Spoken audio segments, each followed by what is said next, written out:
হরে কৃষ্ণ করুণা সিন্ধু দীনবন্ধু জগৎপতে গোপীশ গোপিকা কান্ত রাধাকান্ত নমস্তুতে।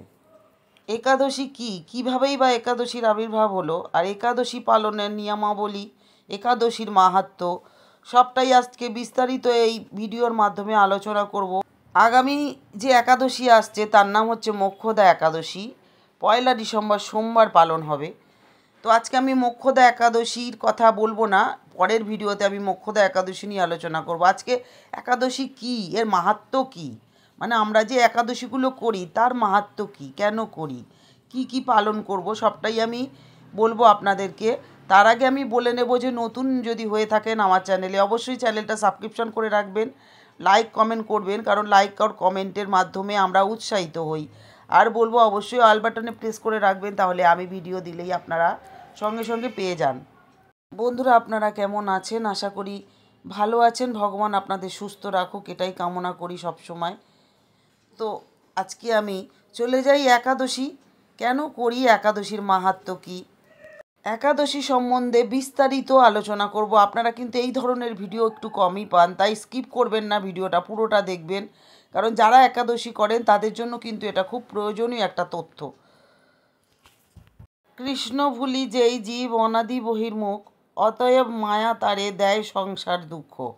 শ্রীকৃষ্ণকে ভুলে অর্থাৎ ভগবানকে ভুলে জীবজগৎ অনাদিকাল ধরে জড়া প্রকৃতির প্রতি আকৃষ্ট রয়েছে, তাই মায়া তাকে এই জড় জগতে নানা রকম দুঃখ প্রদান করে চলেছে। পরম করুণাময় ভগবান কৃষ্ণ শ্রুতি জাগরিত করতে, মায়াগ্রস্ত জীবনে কল্যাণ করতে বেদ পুরাণ আদি শাস্ত্রগ্রন্থাবলী দান করেছেন।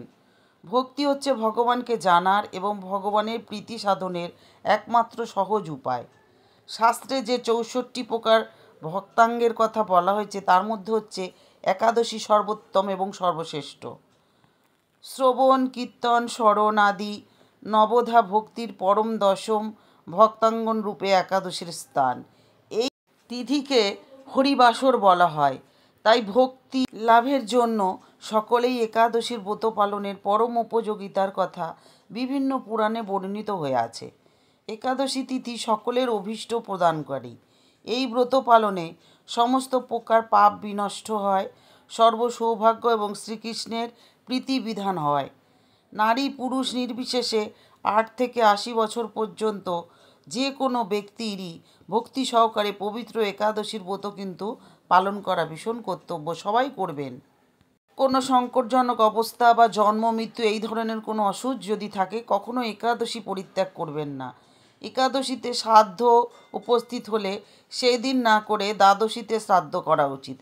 শুধু বৈষ্ণবরাই নয়, শিবের উপাসক, সূর্য চন্দ্র ইন্দ্রাদি যে কোনো দেব উপাসক সকলেরই কর্তব্য একাদশীর ব্রত পালন করা। দুর্লভ মানব জীবন লাভ করেও এই ব্রত অনুষ্ঠান না করলে বহু কষ্টে 84 লক্ষ যোনি ভ্রমণ করতে হয়। বুঝতে পারছেন একাদশী আমাদের জন্য কতটা গুরুত্বপূর্ণ। অহংকার বশত একাদশী ব্রত ত্যাগ করলে যম যন্ত্রণা ভোগ করতে হয়। যে ব্যক্তি এই ব্রতকে তুচ্ছ জ্ঞান করে, জীবিত হয়েও সে মৃতের সমান। কেউ যদি বলে একাদশী পালনের দরকারটা কি, সে নিশ্চয়ই কুন্তিপাক নরকের যাত্রী হয়। যারা একাদশী নিষেধাজ্ঞা জারি করে অর্থাৎ মানা করে, তাহলে তারা শনির কোপে বিনষ্ট হয়। একাদশীকে উপেক্ষা করে তীর্থস্থান আদি অন্য ব্রত পালনকারীর অবস্থা গাছের গোড়া কেটে পাতায় জলদানের মতো হয়।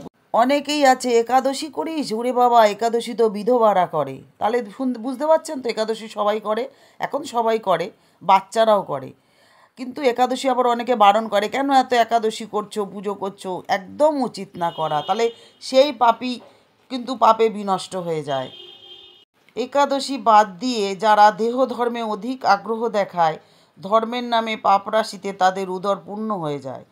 কলহ বিবাদের কারণেও একাদশীর দিনে উপবাস করলে অজ্ঞাত সুকৃতি সঞ্চিত হয়। পূর্ণপ্রদায়িনী সর্বশ্রেষ্ঠ এই ব্রত শ্রীহরির অতি প্রিয়। একাদশীর ব্রত পালনে যে ফল লাভ হয়, অশ্বমেধ, রাজসূয় এবং বাজপেয় যজ্ঞ দ্বারাও কিন্তু সেটা হয় না। দেবরাজ ইন্দ্র যথাবিধি একাদশী পালনকারীকে সম্মান করেন।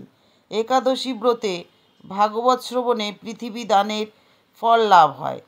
অনাহারে থেকে হরিনাম হরিকথা, রাত্রি জাগরণে কিন্তু একাদশী পালন করা অত্যন্ত কর্তব্য। যারা এগুলো করতে পারবেন তাদের জন্য খুবই ভালো। অনেকেই পারেন না, ভগবানের নামে থাকেন সারাদিন। আবার কেউ যদি একাদশী ব্রতে শুধু উপবাস করে তাতে বহু ফল পাওয়া যায়। শুদ্ধ ভক্তরা এই দিনে একাদশী ইন্দ্রিয়কে শ্রীকৃষ্ণকে সমর্পণ করে। একাদশীতে শস্যর মধ্যে সমস্ত পাপ অবস্থান করে, তাই চাল, ডাল, আটা, ময়দা, সুজি, সরিষা আদি জাতীয় খাদ্যদ্রব্য একাদশীর দিনে বর্জন করা উচিত।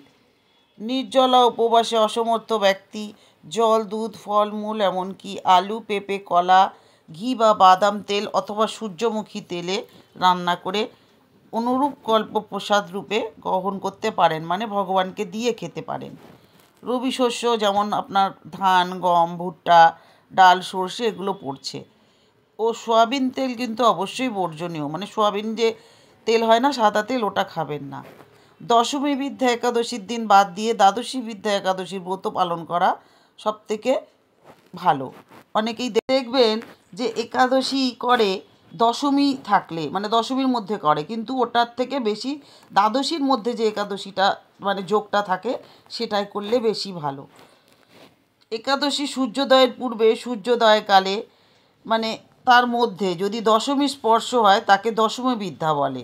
আর পরের দিন অর্থাৎ একাদশীর ব্রত পালন করতে হয়। মহাদ্বাদশী আগমন হলে একাদশীর উপবাস ব্রতটি মহাদ্বাদশীতেই করতে হয়। আর একাদশী ব্রত করে পরের দিন উপযুক্ত সময় শস্য জাতীয় প্রসাদ গ্রহণ করে পালন করতে হয়, পালন করে ভঙ্গ করতে হয়। শাস্ত্রবিধি না মেনে নিজের মন গড়া একাদশীর ব্রত করলে কিন্তু কোনো ফল হয় না, সমস্ত বুঝে শুনে করতে হয়। দৈববশত যদি কখনো একাদশী ভঙ্গ হয়ে যায় তবে ক্ষমা ভিক্ষা করে পুনরায় ব্রত আবার পালন করা শুরু করতে হয়। এবার বলবো একাদশী পালনের নিয়মগুলো কি কি।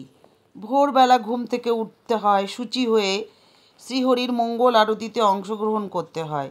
শ্রীহরির পাদপদ্মে প্রার্থনা করতে হয়, হে কৃষ্ণ, আজ যেন এই মঙ্গলময়ী পবিত্র একাদশী সুন্দরভাবে পালন করতে পারি, আপনি আমাকে কৃপা করুন, অর্থাৎ সংকল্প করতে হয়।